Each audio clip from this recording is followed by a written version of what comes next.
বিতর্কের কেন্দ্রে থাকতে বরাবরই পছন্দ করেন মার্কিন প্রেসিডেন্ট ডোনাল্ড ট্রাম্প। প্রতিদিনই কোনো না কোনো কাণ্ড করে আলোচনা সমালোচনার জন্ম দেন তিনি। এবার আবার ঘটিয়েছেন আরেক কাণ্ড।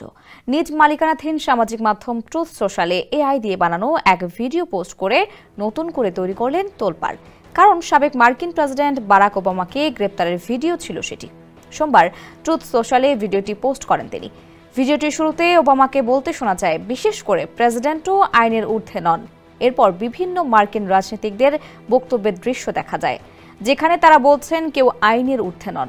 পরের দৃশ্যে দেখা যায় ওভাল অফিসে গিয়ে দুই এফবিআই এজেন্ট বারাক ওবামাকে হাতকড়া পরিয়ে ধরে নিয়ে যাচ্ছেন।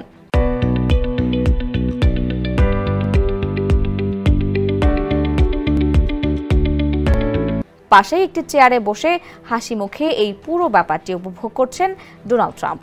ভিডিওটির শেষাংশে দেখা যায় একটি জেলের ভেতরে কারাগারের কমলা পোশাকে ওবামা দাঁড়িয়ে আছেন। ট্রাম্প ভিডিওটির কোথাও এটি কাল্পনিক বা এআই নির্মিত বলে কোনো ধরনের ব্যাখ্যা বা ডিসক্লেইমার দেননি। মুহূর্তেই সামাজিক মাধ্যমে ছড়িয়ে পড়েছে এই ভিডিও, আর তারপরেই বিষয়টি ঘিরে শুরু হয়েছে ব্যাপক সমালোচনা।